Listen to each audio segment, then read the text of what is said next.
आइए स्मार्ट को समझते हैं। एस स्पेसिफिक, स्पष्ट, मकसद स्पष्ट होना चाहिए कि हम क्या चाहते हैं। एम मेजरेबल, यानी जिन्हें मापा जा सके। अगर अपने सपने को हम माप सकते हैं तो अपने बिजनेस में हुई प्रगति पर हम नजर रख सकते हैं। ए अचीवेबल, अर्थात जिसे प्राप्त किया जा सके। सपना बड़ा होना चाहिए, लेकिन इतना बड़ा भी नहीं कि हमें निराश कर दे। बड़े सपनों को छोटे छोटे लक्ष्यों में बांटकर पूरा किया जा सकता है। अब अगर कोई एक ही महीने में 50 किलो वजन कम करना चाहे तो ये तो व्यावहारिक नहीं है ना। आर रियलिस्टिक, यानी वास्तविक। सपना वास्तविक हो, काल्पनिक नहीं। वो बड़ा हो लेकिन विश्वास करने योग्य हो। टी टाइम बाउंड, अर्थात समयबद्ध। उस पर तारीख हो ताकि उस लक्ष्य को उस समय तक पूरा किया जा सके। आप जब इस तरह से अपना सपना लिखते हैं तो अपने सपने को आप अपनी नजरों के सामने दीवार पर चिपका देते हैं और वो सपना 100% पूरा हो जाता है। अगर हो सके तो आपका जो भी सपना है उसकी फोटो लगाकर उसे भी दीवार पर चिपकाएं। आइए दोस्तों, अब मैं आपको कर्म के ऊपर एक कहानी बताता हूं। कहानी, एक जंगल के दोनों ओर अलग अलग राजाओं के राज्य थे और जंगल में एक महात्मा रहते थे। दोनों राजा उन्हें गुरु की तरह मानते थे। उसी जंगल के बीचों बीच एक नदी बहती थी और उस नदी को लेकर दोनों राज्यों के बीच लड़ाई हुआ करती थी। एक बार तो बात युद्ध तक पहुंच गई। कोई भी राजा समझौते के लिए बिल्कुल भी तैयार नहीं था। दोनों राजाओं ने महात्मा के पास जाकर आशीर्वाद लेने का निश्चय किया। पहला राजा जब आशीर्वाद लेने पहुंचा तो महात्मा ने उससे कहा, तुम्हारे भाग्य में जीत नहीं दिखती, आगे भगवान की मर्जी।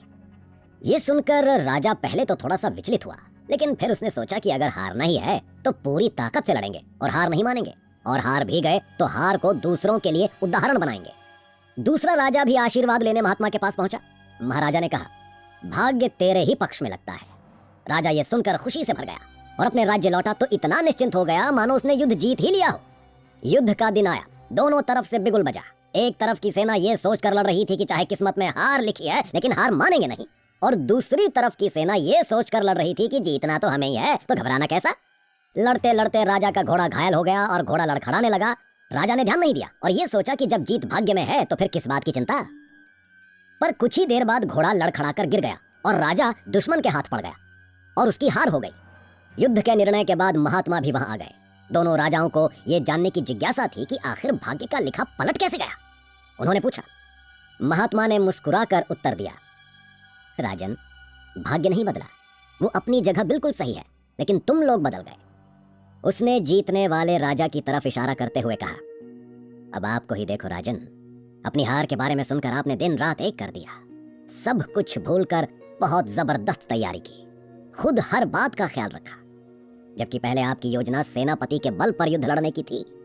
और आप राजन, महात्मा ने बंदी राजा को कहा, आपने तो युद्ध जीतने से पहले ही जीत का जश्न मनाना आरंभ कर दिया। आपने अपने घोड़े का भी ख्याल नहीं रखा। फिर अपनी सेना को आप कैसे संभाल पाते? और हुआ वही जो होना लिखा था। भाग्य नहीं बदला, पर जिसके भाग्य में जो लिखा था उसने ही अपना व्यक्तित्व बदल दिया। फिर बेचारा भाग्य क्या करता? दोस्तों, भाग्य लोहे की भांति खिंचकर वहीं जाता है जहां कर्म का चुंबक हो। हम भाग्य के अधीन नहीं हैं, हम तो खुद ही भाग्य के निर्माता हैं।